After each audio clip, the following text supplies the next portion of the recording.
ఆలోచనను అమలు చేసిన పార్టీ తెలుగుదేశం పార్టీ. హంద్రీ నీవా 6 లక్షల ఎకరాలకు నీళ్లు వస్తున్నాయి.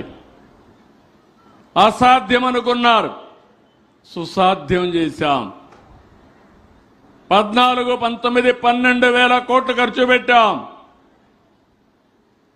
అది ఇక్కడి నుంచి ఒక వ్యక్తి మాట్లాడుతా నా రాయలసీమ అంటాడు. ఏం రాయలసీమ నాకు అర్థం కాదు. నేను కూడా రాయలసీమలో పుట్టా. ఎన్టీఆర్ కూడా ఇక్కడే ఎమ్మెల్యే అయ్యాడు.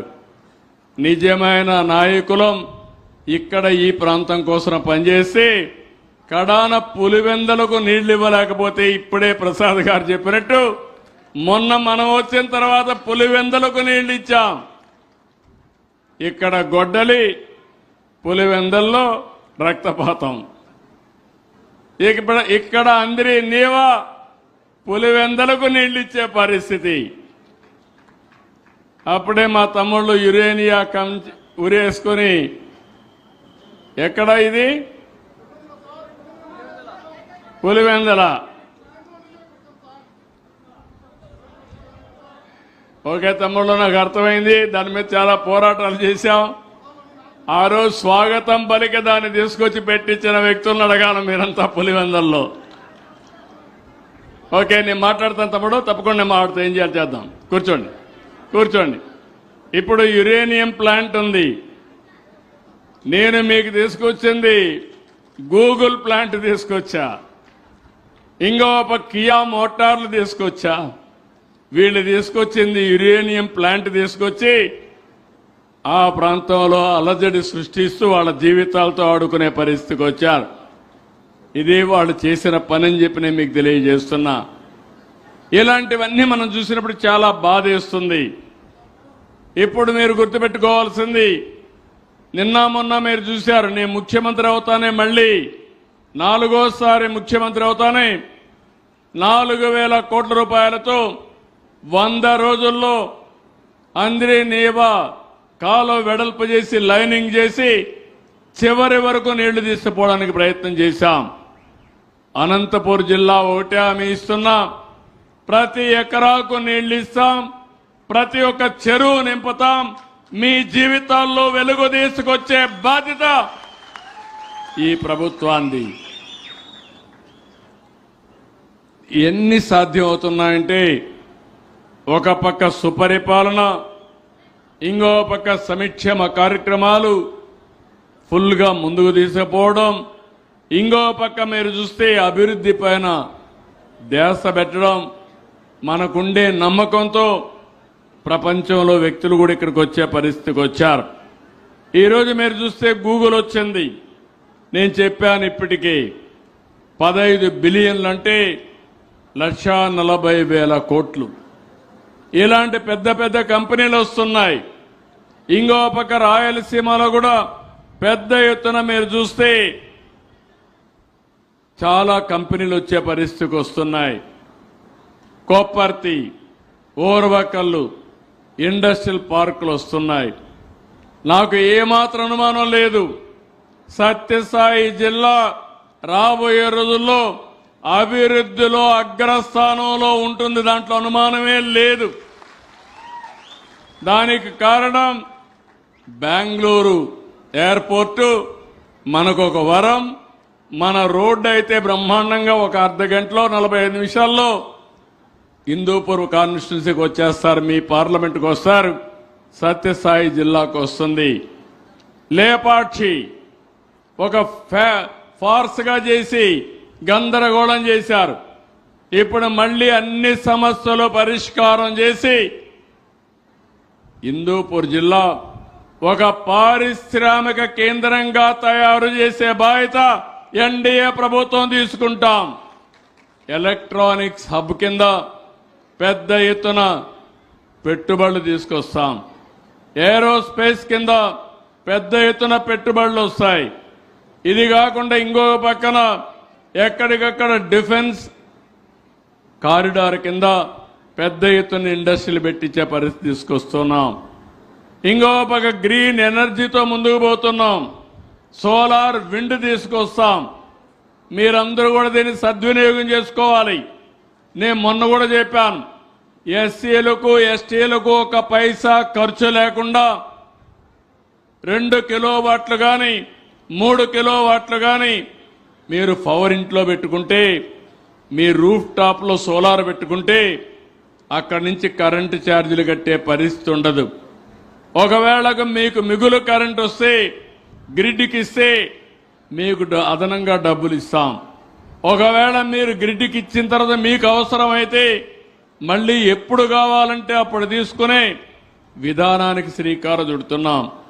రైతులు ముందుకు రాగలిగితే మీ పొలంలో మీరు సోలార్ పంప్ సెట్ పెట్టుకుంటే మీరు కావాలంటే నీళ్లు తోడుకోవడానికి, మీ పంట పండించుకోవడానికి మిగిలిన కరెంటు ఉంటే గ్రిడ్కి ఇస్తే డబ్బులు వస్తుంది.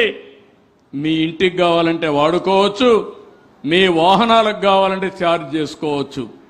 కరెంటు ఛార్జీ కట్టే పరిస్థితే ఉండదు. కారుకు కానీ లేకుంటే మీ ట్రాక్టర్కి కానీ మీ 2 వీలర్కి కానీ ఛార్జ్ చేసుకుంటే దర్జాగా ఫ్రీగా తిరిగే పరిస్థితి వస్తుంది. ఇది కూడా మీరు ఆలోచించుకోవాల్సిన అవసరం ఉంది. అవకాశాలు ఇచ్చే బాధ్యత నాది, దాన్ని సద్వినియోగం చేసుకునే బాధ్యత మీదని మరొక్కసారి మీ అందరికీ తెలియజేస్తున్నా.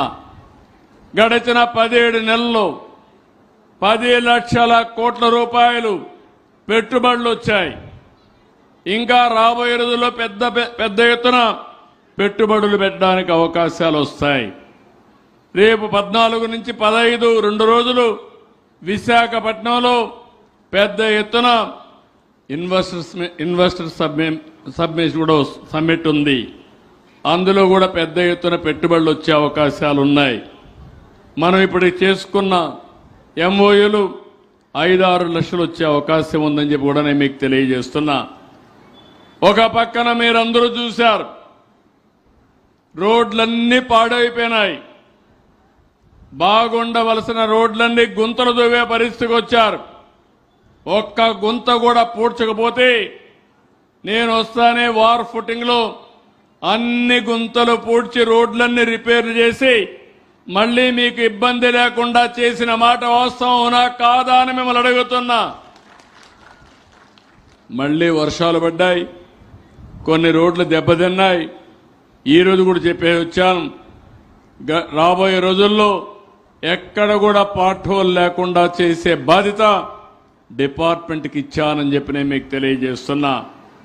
ఒక పక్క ఇరిగేషన్ ప్రాజెక్టుల పనులు అవుతున్నాయి, ఇంకో పక్క పెట్టుబడులు వస్తున్నాయి. రాయలసీమలో అయితే మీరు చూసినట్టు ఒక స్పేస్ టెక్నాలజీ వస్తుంది.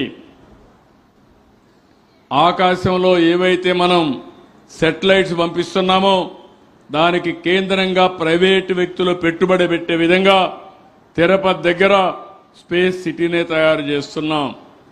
ఓర్వకల్లో ఈ రాయలసీమలో డ్రోన్ సిటీ పెడుతున్నాం. డ్రోన్లు ఉత్పత్తి చేస్తారు, డ్రోన్లు ఏ విధంగా పనిచేస్తాయి యూస్ కేసెస్ తయారు చేస్తారు. ఇంకో పక్కన డ్రోన్స్ ఏ విధంగా డిఫెన్స్లో యుద్ధానికి పనికొస్తాయో అవి కూడా తయారు చేయడానికి ముందుకు పోతున్నారు. భవిష్యత్తులో మనుషుల కంటే డ్రోన్లు ఎఫెక్టివ్గా పనిచేస్తాయి. రోబోలు వస్తున్నాయి, డ్రోన్లు వస్తున్నాయి. ఇవన్నీ సమర్థవంతంగా ఉపయోగించుకుంటే మన పొలాలకు తెగులు వస్తే పెస్టిసైడ్ కొట్టే దగ్గర నుంచి, అదే మాదిరిగా సెటిలైట్ ద్వారా ఎలాంటి పంట వేసాం, ఆ పంట ప్రొడక్టివిటీ ఎంత వస్తుంది, దానికి మార్కెట్ ఏంటి, ఇవన్నీ కూడా మనం ముందు చూపుతో ముందుకు పోయే అవకాశం వస్తుంది. నిన్న మీరు చూశారు, సెటిలైట్ ద్వారా మ్యాపులు తీశాం, ఎక్కడెక్కడ నీళ్లున్నాయో చూశాం. అధికార యంత్రాంగానికి నేరుగా సమాచారం పంపించాం. పలానా దగ్గర నీళ్లున్నాయి, ఆ నీళ్లన్నీ తీసేయమని స్పష్టమైన ఆదేశాలు పంపిస్తే గంటల్లో నీళ్లు తీసే పరిస్థితికి వచ్చారు. ఇలాంటివన్నీ ఉపయోగించుకొని మనం ముందుకు పోతా ఉంటే రాష్ట్రం అభివృద్ధిలో, సంక్షేమంలో, సుపరిపాలనలో పరిగెత్తిస్తా ఉంటే కొత్తగా ఇక్కడ ఒక పార్టీ ఉంది, ఒక ఫేక్ పార్టీ. దాని పేరే ఫేక్ పార్టీ. వాళ్ళకి ఏమీ దొరకడం లేదు, వాళ్ళ జీవితమే ఫేక్ జీవితం. నేను ఎందుకు ఈ మాట వాడుతున్నానంటే ఇక్కడ ఉండే మీ అందరికీ ఐడియా ఉంది కదా, వివేకానందరెడ్డిని చంపిన గొడ్డలి ఎక్కడ కొన్నారో మీకు ఐడియా ఉంది కదా? ఉందా లేదా? ఉందంటే చేలిపైకెత్తండి. దానిపైన ఆ గొడ్డలితో చంపి ఆ నేరాన్ని నాపైన నేనే ముఖ్యమంత్రిని. నాకే ఆశ్చర్యం వేస్తుంది ఎంత అమాయకుడు ఎట్లా మోసపోయానని. నేను దయాదాక్షిణ్యాలు నేను ఎవరి మీద రాగద్వేషాలతో పనిచేయను. అదే సమయంలో ప్రజలకు నష్టం కలుగుతుందంటే, మీ ప్రాణాలకు మీ ఆస్తికి నష్టం జరుగుతుందనుకుంటే ఎలాంటి వ్యక్తి అయినా ఎలాంటి సమస్య ఉన్నా ఢీ కొట్టడానికి నేను సిద్ధంగా ఉంటానని మరొకసారి తెలియజేస్తున్నా. ఒకప్పుడు రాయలసీమలో ముఠా నాయకులు ఉన్నారా లేదా?